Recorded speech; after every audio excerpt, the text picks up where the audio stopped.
Oh, by the way, thanks for driving for a change. No problem, man. Happy to do it. You know, does this sound weird? I had this dream that we were like in a luxury car rolling around St. Louis. That'll be the day, huh? That'd be sweet. That would be sweet. Maybe one day. Well, here we are, two Bens in Ben Fred's truck. What are the features in here, man? What do you got? We got windows. Window they go up and down. Both, yep. Yeah. With one touch of the button. There's a bed in the back. The bed in the back of the truck. Wow. Yeah. Okay. There's also the turn signals work both ways. Left and right. Yep. And apparently, tape deck is a nice feature in Ben Fred's truck. You gotta rewind. Can you rewind those? All right. Gloomy day here in St. Louis, fittingly, because the St. Louis Blues are in a bind, down 3-1 to the Nashville Predators in the second round series. Man, that game 4 was frustrating. Of course, the Ryan Reeves penalty was something that everyone was and is talking about in St. Louis. Still, look, I think a lot of us can agree that it was a weird call because everyone was getting at it. He just went in there saying, "Hey, McLeod, if you're gonna fight me."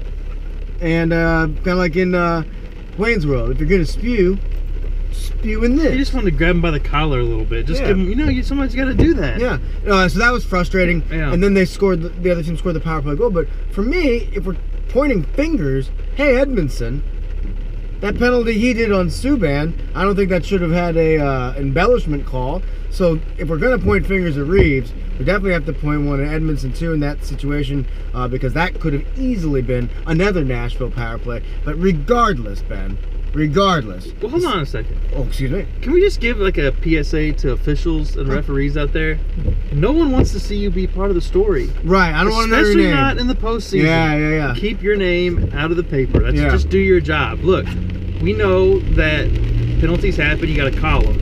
But that late in the game, after you had let the game be played a certain way, up to that point, don't give a team an advantage when it's just a big scrum. Right. If you're going to send somebody out, then send out an equal number of guys. They're all in there pushing each other around. There's no need to give the Predators an advantage right there, especially when we've seen how good they are on the power play. That changed the course of the game. Now, I'm not giving the Blues a pass, though. Right, that's what I was going to say. Because, look, they've talked on and on about how they have to be more disciplined. They have to stay 5-on-5. Well, one way you don't stay 5-on-5 is to have Ryan Reeves go in there grabbing people because you open yourself up to risk, especially on the road.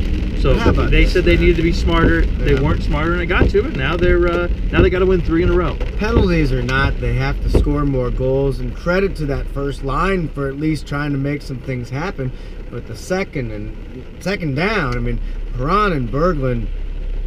Are they out there? Is that did somebody win? I saw like a photo. They're there. They are. Yeah, well, no. Here's my thing though. Yeah, the helmets. I wonder if there was like some fan won a contest, like B Berglund for a day, B Perron for a day, and I mean it's just really frustrating to watch these guys who did so well in the regular season. I mean, I stand by. I mean, Berglund, I've written a lot of positive things about him. He's taken a lot of shots over the years, but he had a very good second half of the year and season in general. Perron was the surprise of the season, but now Perron's the disappointment of the postseason. Who would you be for a day if you were a Blues for a day? Oh man, there's no question I'd be Jake Allen. Oh, okay. He's the man. I mean, you think he'd stop some of those shots? Oh my God, that shot he saved with like his toe, where he's like. I think it was his. All right. I think it was actually his toenail. His toenail. Did these guys win 3 straight? Ben, that's a great question. I think they can win Game 5 in St. Louis. Again, Nashville's better than St. Louis, but all these games are close. We've seen shots hit the post that could determine the outcome of the game. There haven't been blowouts in this series, so I think St. Louis can win in St. Louis, which means party in Nashville Saturday night, because Sunday night will be Game 6. I think I'll say this about the Blues, and I know it drives fans crazy. Oftentimes they do play their best when their back's up against the wall. So these guys have defied us writing them off multiple times this season. We'll see if they can do it again, but they gotta score, and they gotta stop putting themselves in undesirable spots based on their own play. But just be careful if somebody's back's against the wall. Don't go in there and grab the guy that's got his back against the wall and try to find him. That could be 2 minutes. Can you hand me that 8-track again? No, this is that Waylon Jennings? Oh, I like Waylon Jennings. Put that in.